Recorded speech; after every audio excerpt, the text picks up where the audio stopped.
आउज़ बिल्लाहि मिनश शैतानिर रजीम बिस्मिल्लाहिर रहमानिर रहीम। Beautiful birds P के तमाम देखने वालों को अस्सलाम वालेकुम।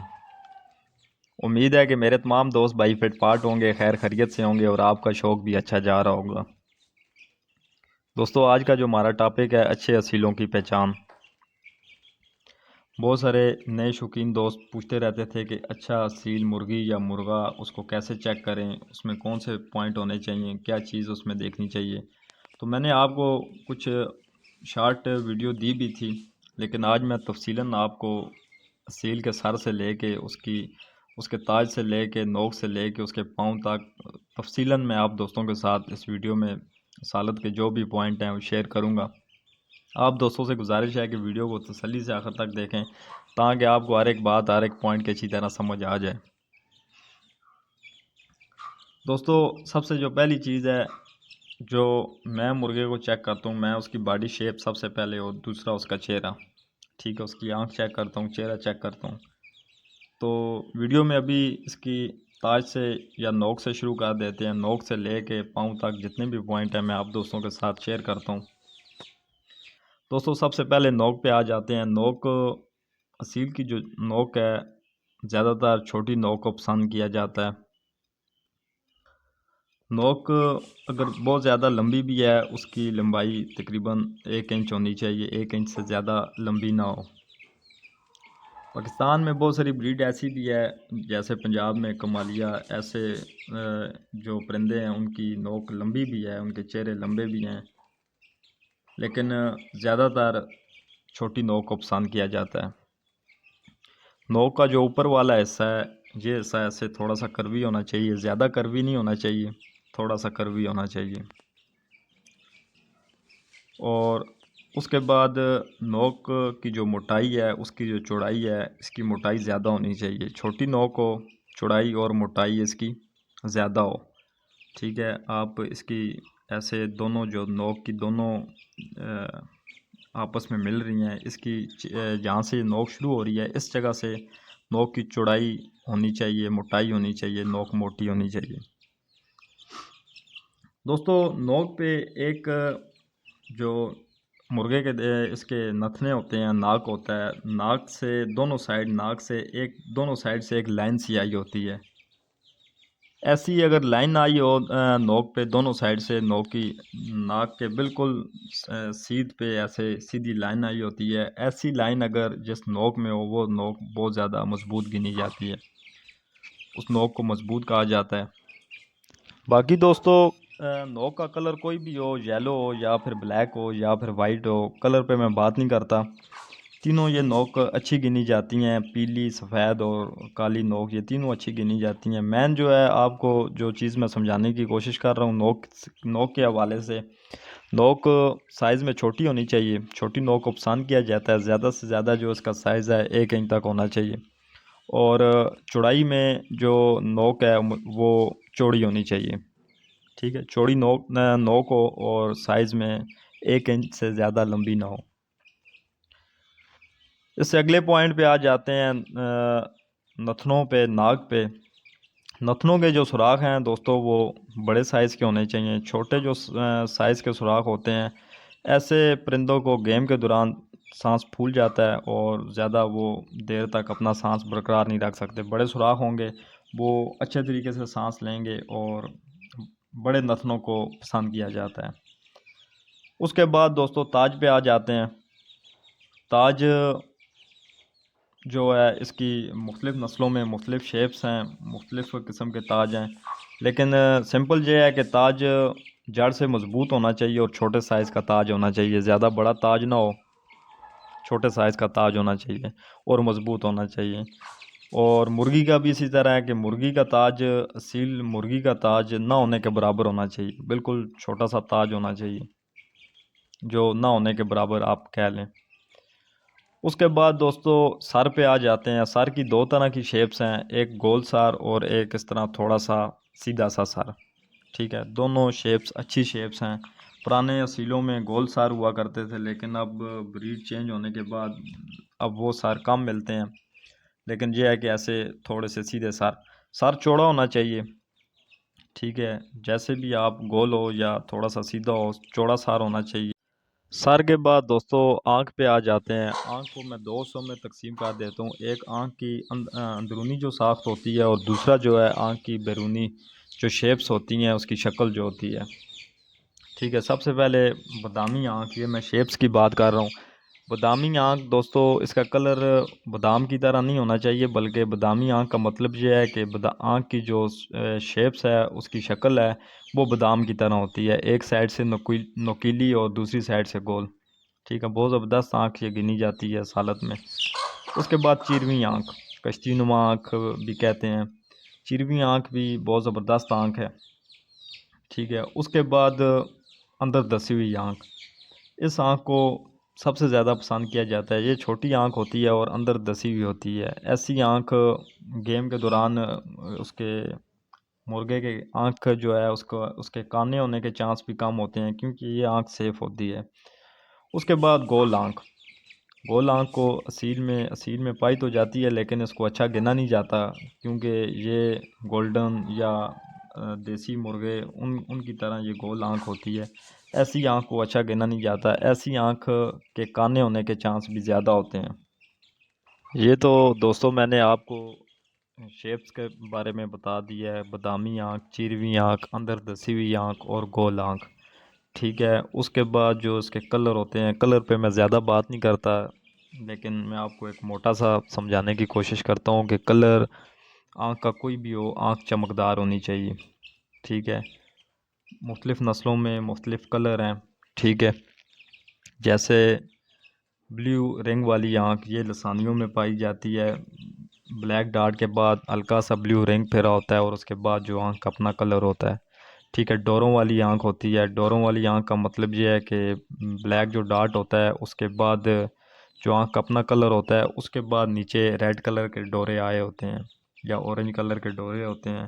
ये डोरे, ऐसी आँख भी बहुत ज़बरदस्त आँख इस हालत में गिनी जाती है, लेकिन ये डोरे ब्लैक डार्ट में मिक्स नहीं होने चाहिए। ब्लैक डार्ट से पहले पहले ये डोरे ख़त्म होने चाहिए। ठीक है, और इसके बाद आँख का कलर कोई भी हो, चमकदार आँख होनी चाहिए, रोशन आँख होनी चाहिए।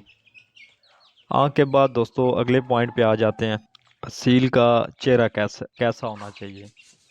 दोस्तों, चेहरा गुस्से वाला होना चाहिए, क्योंकि असील का मासूमियत से कोई तल्लुक़ नहीं है। गुस्से वाला चेहरा होना चाहिए। ठीक है, उसके चेहरे पे एक रोब होना चाहिए। और मुर्गी हो या मुर्गा हो, उसके चेहरे पे एक रोब होना चाहिए, गुस्सा होना चाहिए। ठीक है, चेहरा साफ़ होना चाहिए। इसकी जो स्किन है वो खिंची हुई होनी चाहिए। ज़्यादा स्किन भी नहीं होनी चाहिए, खिंची हुई स्किन होनी चाहिए। जो थोड़ी बहुत स्किन होती है वो खिंची हुई होनी चाहिए, ताकि पता चले आपको कि ये किसी असील का चेहरा है। और साफ़ मतलब ये है कि चेहरा साफ़ होना चाहिए। नोक के नीचे इस तरह देसी मुर्गों का गोश्त सा लटक रहा होता है, इस तरह का गोश्त नहीं लटकना होना चाहिए। कान भी छोटे होने चाहिए। मकसद चेहरे पे ज़्यादा गोश्त नहीं होना चाहिए, और जो थोड़ा सा होता है, थोड़ी सी स्किन होती है, वो सही खिंची हुई होनी चाहिए, और चेहरे पे गुस्सा होना चाहिए। ठीक है, ये था असील का चेहरा।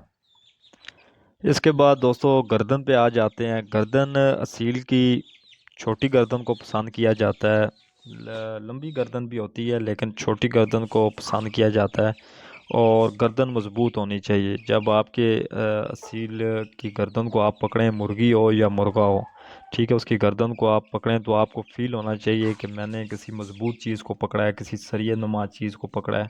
मज़बूत गर्दन होनी चाहिए। दोस्त, शौकीन दोस्त मुर्गे या मुर्गी की गर्दन को दबा के चेक करते हैं। वो इस चीज़ को फ़ील कर रहे होते हैं कि गर्दन के अंदर जो इसके रिंग्स होते हैं, जॉइंट्स होते हैं, जो जोड़ होते हैं, इसके जोड़, उनमें ज़्यादा गैप नहीं होना चाहिए। ठीक है, वो दबा के ऐसे चेक करते हैं। उससे फ़ील हो जाता है कि इसकी गर्दन जो इसके, आप वैसे चिकन खाते भी रहते हैं आप, मुर्गी को जब देखते हैं, उसकी जो गर्दन होती है, उसमें जोड़ होते हैं, जॉइंट्स होते हैं, रिंग्स होते हैं। ठीक है, वो जो जॉइंट्स होते हैं, जोड़ होते हैं, उनका गैप ज़्यादा नहीं होना चाहिए। जब आप इसको दबा के चेक करेंगे तो आपको फ़ील होगा कि इसके जोड़ जो हैं वो ज़्यादा खुले नहीं हैं, करीब करीब हैं। जितने करीब होंगे, उतनी उस मुर्गे या मुर्गी की गर्दन मज़बूत होगी। ठीक है, और गर्दन की जो शेप्स हैं, इस तरह बिल्कुल एस नुमा बल नहीं होना चाहिए। थोड़ी सी ऐसे मामूली सा होना चाहिए, ऐसी सीधी गर्दन होनी चाहिए। ठीक है, जैसे आपको पता है, और छोटी गर्दन हो, ठीक है, मज़बूत हो। इसके बाद दोस्तों असील के शोल्डर पे आ जाते हैं। असील के शोल्डर कैसे होने चाहिए? आप जब मुर्गे को पीछे से देखें या मुर्गी को, उसके शोल्डर इस तरह, गर्दन जो है शोल्डर के अंदर धसी होनी चाहिए। ठीक है, हल्का सा उसके जो शोल्डर हैं वो गर्दन अंदर हो और शोल्डर ऊपर की तरह उभरे हुए हों। ठीक है, ऐसा ऐसी इसकी जो शोल्डर की शेप्स होनी चाहिए। उसके बाद पल्लों पे आ जाते हैं। पल्ले दोस्तों बड़े पल्ले होने चाहिए। मुर्गी है या मुर्गा, उसके पल्ले बड़े होने चाहिए। उसके जो गांठ जोड़ है, दुम वाली जगह तक उसके पल्ले टच कर रहे हों। और इसके पल्लों के अंदर जो इसके कलियां होती हैं, इन कलियों के जो, मुर्गी है तो उसकी 9 से ऊपर कलियां होनी चाहिए, मुर्गा है तो 10 से ऊपर उसकी कलियां होनी चाहिए। ठीक है, पुराने असीलों में 12-13 कलियां पाई जाती थी, लेकिन अब वो नायाब ब्रीडें हैं, वो कलियां बहुत कम मिलती हैं, बहुत कम ना होने के बराबर मिलती हैं। अब जो असील आ रहे हैं उनमें 9 कलियां, 10 कलियां, 11 कलियां, ज़्यादा से ज़्यादा इतनी कलियां आपको मिलती हैं। लेकिन 8-9 भी हों तो ठीक है, लेकिन ये है कि 10 से ऊपर कलियां होनी चाहिए मुर्गे की, और मुर्गी की 8 से ऊपर, 9 से ऊपर कलियां होनी चाहिए। ठीक है, और पल्ले जब आप खोलें तो परिंदा आपको आसानी से पल्ले खोलने ना दे। अगर वो तंदुरुस्त है, ठीक है, बीमार वगैरह नहीं है, बीमार परिंदे का और हिसाब बन जाता है। परिंदा आपका तंदुरुस्त है तो आप जब उसकी कलियां खोलते हैं तो, सॉरी, पल्ले खोलते हैं तो आसानी से आपको वो पल्ले खोलने ना दे। ठीक है, आपको पता चले कि आप किसी मजबूत चीज़ को खोल रहे हैं। स्प्रिंग नुमा पल्ले होने चाहिए। जैसे आप पल्ले को खोलें, पल्ला स्प्रिंग की तरह वापस फोल्ड हो। ठीक है, ढीले और लटके हुए पल्ले नहीं होने चाहिए। और कलियों का जो गैप है वो बिल्कुल नहीं होना चाहिए, ताकि उसमें जो हवा भरना की वो है, उड़ान जब करता है मुर्गा गेम के दौरान या वैसे, तो उसमें अच्छी तरह हवा भरी जाए। ठीक है, गैप नहीं होना चाहिए। क्रीज़ में परिंदा ना हो, क्रीज़ के दौरान उसमें गैप वैसे भी आ जाता है, पर उसके जड़ जाते हैं। पल्लों के बाद असील की लाम पे आ जाते हैं। लाम किसे कहते हैं? जहाँ से गर्दन मुर्गे की ख़त्म हो रही होती है, शोल्डर जहाँ पे होते हैं मुर्गे के, यहाँ से लेकर जहाँ पे मुर्गे की दुम जहाँ से शुरू हो रही होती है, इस जगह को लाम बोलते हैं। मुर्गे की लाम 7 से 8 इंच होनी चाहिए, कम से कम 7 से 8 इंच हो। ऐसे परिंदे को बहुत ज़बरदस्त समझा जाता है। असालत में ये बहुत ज़बरदस्त परिंदा, ऐसे परिंदे को कहा जाता है। इससे लाम कम भी होती है। जो खुले कंडे में परिंदे होते हैं उनकी लाम कम होती है, क्योंकि वो गोल मोल से छोटे से परिंदे होते हैं, स्पीडर होते हैं, उड़ान भरने वाले परिंदे होते हैं, उनकी लाम कम होती है। लेकिन 7 से 8 इंच तक अगर लाम हो तो समझें कि ये बहुत ज़बरदस्त लाम है। ठीक है, इसकी जो लेंथ है वो बहुत ज़बरदस्त लेंथ है। इससे अगले पॉइंट पे आ जाते हैं गांठ जोड़। गांठ जोड़ कैसे चेक किए जा सकते हैं? दोस्तों, गांठ जोड़ चेक करने का तरीका, अगर आपको मैं मुर्गे को पकड़ के आपको समझाने की कोशिश करता तो ज़्यादा अच्छे तरीके से समझा पाता, लेकिन आपको पता है कि मुर्गे को पकड़ के मैं आपको समझा नहीं सकता। तस्वीरों की मदद से आपको समझाने की कोशिश करूँगा, आप समझने की कोशिश करें। गांठ जोड़ आपको पता है कि बच्चे बच्चे को पता है कि अक्सर आपने देखा होगा कि शौकीन दोस्त कैसे गांठ को पकड़ते हैं और जोड़ को चेक करते हैं। दुम जहाँ से शुरू हो रही होती है, इस जगह पे गांठ होती है। गांठ को आप दो उंगलियों और एक अंगूठे की मदद से दबा के आप चेक करते हैं। जब आप गांठ को दबाते हैं तो उसमें किसी किस्म का खलल नहीं होना चाहिए, गैप नहीं होना चाहिए, क्योंकि उसमें अगर खलल होगा या गैप होगा तो वो मुर्गा कमज़ोर है। मकसद उसका गांठ जोड़ खुला हुआ है, वो मज़बूत नहीं है, उसको कमज़ोर ही गिना जाएगा, असालत में उसको अच्छा नहीं समझा जाएगा। इसी तरह जोड़ भी उंगली की मदद से दुम के नीचे से आप चेक कर सकते हैं। जब आप जोड़ में इस तरह ऊपर की साइड पे उंगली जोड़ को दबाते हैं, उसको भी क्लोज़ होना चाहिए। आपकी उंगली बजाय उसके अंदर जाने के बजाय उसको आपको महसूस हो कि वो उसके अंदर नहीं जा रही, वो क्लोज़ है। ठीक है, गांठ जोड़ चेक करने का यही दोस्तों तरीका है। इसको आप आसानी से चेक कर सकते हैं। और गांठ जो है वो मोटी होनी चाहिए, मोटे साइज़ में होने चाहिए। मज़बूत होनी चाहिए, क्लोज़ होनी चाहिए, उसमें गैप नहीं होना चाहिए। अगर गैप होगा तो उसका गंड या जोड़ दोनों में अगर गैप होगा तो समझें कि ये मुर्गा कमज़ोर है, इसकी गंड जोड़ जो है वो अच्छी नहीं है। इसके बाद दोस्तों अगले पॉइंट पे आ जाते हैं, दुम पे आ जाते हैं। दुम असीलों में 3 तरह की दुम पाई जाती है, खड़ी दुम, ज़ेर दुम और तीर दुम। खड़ी दोम को असीलों में खामी समझा जाता है। खड़ी दोम इसमें किसी ब्रीड का क्रॉस डाल गया है, या फिर वो बाहर की किसी ब्रीड का क्रॉस डाला है, या फिर पाकिस्तान में हमारे यहाँ पे जो लोकल मिस्री देसी या किसी ऐसे ऐसे ब्लड का क्रॉस डाला है। खड़ी दोम को असील में खामी समझा जाता है, इसकी कमज़ोरी समझा जाता है। उसके बाद दोस्तों ज़ेर दोम को असालत में अच्छी निशानी है, असालत में इसको अच्छा समझा जाता है। उसके बाद तीर दोम या फिर सीधी दोम। तीर दोम का मतलब होता है कि सीधी दोम। सीधी दोम भी दोस्तों असालत में अच्छी निशानी समझा जाता है, ये अच्छी दोम है, इसमें असालत की किसी किस्म की कोई कमी नहीं है। तीर दोम वाले और सीधी दोम वाले भी परिंदे असीलों में पाए जाते हैं। बाकी दुम की शेप से बात कर लेते हैं। शेप्स कैसी होनी चाहिए? खुली दुम भी होती है और बंद दुम भी होती है। बंद दुम को भी पसंद किया जाता है और खुली दुम को भी पसंद किया जाता है। बंद दुम लंबी होती है, पतली होती है, और खुली दुम इस तरह उसकी सरियाँ बिखरी हुई होती हैं। ऐसी दुम को भी असालत में किसी किस्म का कोई वो नहीं है, अच्छा समझा जाता है। ठीक है, ये अपने अपने पसंद की बात है। कोई खुली दुम को पसंद करता है, कोई बंद दुम को पसंद करता है। ठीक है, ये अपना अपना वो है, अपना अपना शौक़ है। इसके बाद दोस्तों अगले पॉइंट पे आ जाते हैं, नलियाँ। नलियाँ सील की गोल भी पाई जाती हैं, चौरस भी पाई जाती हैं और हल्की चौरस भी पाई जाती हैं। ठीक है, कलर की मैं बात नहीं करता, मुख्तलिफ़ किस्म के कलर पाए जाते हैं, पीली, वाइट, काली। ये मतलब कलर पे बात नहीं करता, इसकी शेप से बात कर रहा हूँ। चौरस, गोल और हल्की चौरस नलियाँ सालत में पाई जाती हैं। हाँ, सबसे जो ज़रूरी चीज़ है, नलियाँ खुश्क होनी चाहिए। साइज़ में ज़्यादा मोटी नहीं होनी चाहिए, ज़्यादा मोटी नलियों को पसंद नहीं किया जाता। पतली नलियाँ हों या दरमियानी नलियाँ हों, ऐसी नलियों को सालत में अच्छा समझा जाता है। इसमें जो ज़रूरी चीज़ है दोस्तों, नलियाँ खुश्क होनी चाहिए और मज़बूत होनी चाहिए। आप जब नली को पकड़ते हैं हाथ में तो आपको ऐसा फ़ील हो कि आपने किसी मज़बूत चीज़ को हाथ में पकड़ा है। मज़बूत नली होनी चाहिए, खुश्क नली होनी चाहिए। ठीक है, उसके बाद दोस्तों कील पे आ जाते हैं। मैं शिकारी नहीं हूँ, मुझे कील के बारे में ज़्यादा नॉलेज है। मैंने शौक़ ही नहीं रखा कि इस पे रिसर्च करूँ या इस पे मैं देखूँ कि किस किस्म का कील क्या काम कर रहा है, किस पे क्या कर रहा है। मैं शिकारी नहीं हूँ। शिकारी हज़रात इस चीज़ को अच्छे तरीके से समझ सकते हैं, बेहतर तरीके से समझ सकते हैं।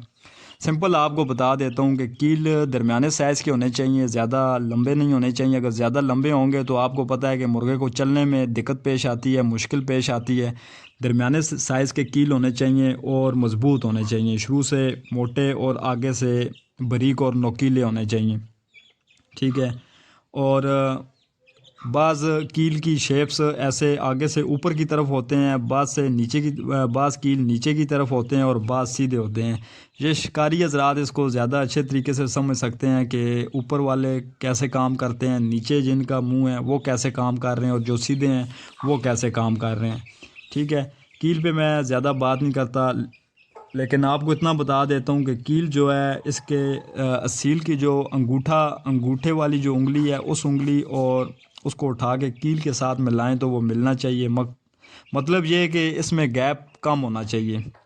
पाँव की उंगली में और कील के दरमियान 1 उंगली का गैप होना चाहिए। मैक्सिमम आप 1 इंच का कर लें, 1 इंच का गैप होना चाहिए, इससे ज़्यादा नहीं होना चाहिए। अगर इससे ज़्यादा गैप है तो वो फिर पॉइंट पे नहीं है, वो अच्छा कीलकार मुर्गा नहीं है। ठीक है, इसके बाद दोस्तों नाखन जो हैं, नाखन बिल्कुल असील के ऐसे थोड़े से कर्वी होने चाहिए, नुकीले होने चाहिए, नीचे के साइड पे थोड़े से कर्वी होने चाहिए। सीधे भी मैंने देखे हैं होते हैं, ज़्यादातर कर्वी होते हैं, लेकिन असालत में नाखन नुकीले और आगे से थोड़े से कर्वी होने चाहिए। अब परिंदे की शेप पे आ जाते हैं। जब परिंदा खड़ा हो, खड़ी तख्ती का परिंदा हो, जब आप उसको फ्रंट से देखें तो वो कैसा होना चाहिए? ठीक है, बिल्कुल सीधा परिंदा होना चाहिए। उसकी नोक से लेकर पाँव तक उसकी गर्दन में एक बराबर बाल नहीं होना चाहिए, बिल्कुल सीधी गर्दन होनी चाहिए। अगर मामूली सा बाल आ भी रहा है तो चलें, उसकी कोई बात नहीं है, लेकिन खड़ी तख्ती का जो परिंदा होगा वो बिल्कुल उसकी सीधी गर्दन होगी, छाती उसकी चौड़ी होगी, छाती उसकी बाहर की तरफ होगी और चौड़ी और बड़ी छाती होगी। ठीक है, उसकी दुम ज़ेर दुम होगी, वो उसकी दुम ज़मीन के साथ लग रही होगी। ऐसा परिंदा असालत में बहुत अच्छा गिना जाता है जो बिल्कुल सीधा खड़ा हो और उसकी दुम ज़ेर दुम हो और छाती उसकी चौड़ी बड़ी छाती होनी चाहिए और गर्दन में बाल नहीं होना चाहिए। ठीक है, बिल्कुल सीधा खड़ा होना चाहिए। और बैक साइड से जब आप मुर्गे को देखें तो पान पत्ता आप शेप कर लें, जैसे दिल की शेप होती है, ऊपर से चौड़ा और नीचे से इस तरह आके जहाँ से उसके शोल्डर हैं, शोल्डर से उसके जो पल्ले हैं वो पान के पत्ते की तरह इस तरह खुले होने चाहिए और नीचे आके वो जैसे दिल की शेप क्लोज़ हो जाती है, नोक सी बन जाती है, इस तरह आके दुम के पास वो आके इस तरह क्लोज़ हो जाए। ठीक है, और शोल्डर उसके ऊपर की तरफ उभरे हुए हों, गर्दन उसकी शोल्डर के अंदर थोड़ी सी धसी हुई हो। ऐसा परिंदा बैक साइड से जब आप देखें, ऐसा परिंदा भी असालत में बहुत ज़बरदस्त वो माना जाता है, समझा जाता है। ठीक है दोस्तों, ये मेरी आज की वीडियो थी। बहुत सारे मेरे नए शौकीन दोस्तों की रिक्वेस्ट पे मैंने ये वीडियो बनाई है। काफ़ी मरतबा मुझे सवाल आया है कि आप असालत पे मुकम्मल हमें समझाएंगे एक अच्छे मुर्गा या मुर्गी हम कैसे ख़रीद सकते हैं, उसकी कैसे उसकी परख कर सकते हैं, उसमें कौन कौन से पॉइंट होने चाहिए, क्या क्या चीज़ होनी चाहिए जिनको देख के हम एक अच्छा असील मुर्गा या मुर्गी ख़रीद सकते हैं।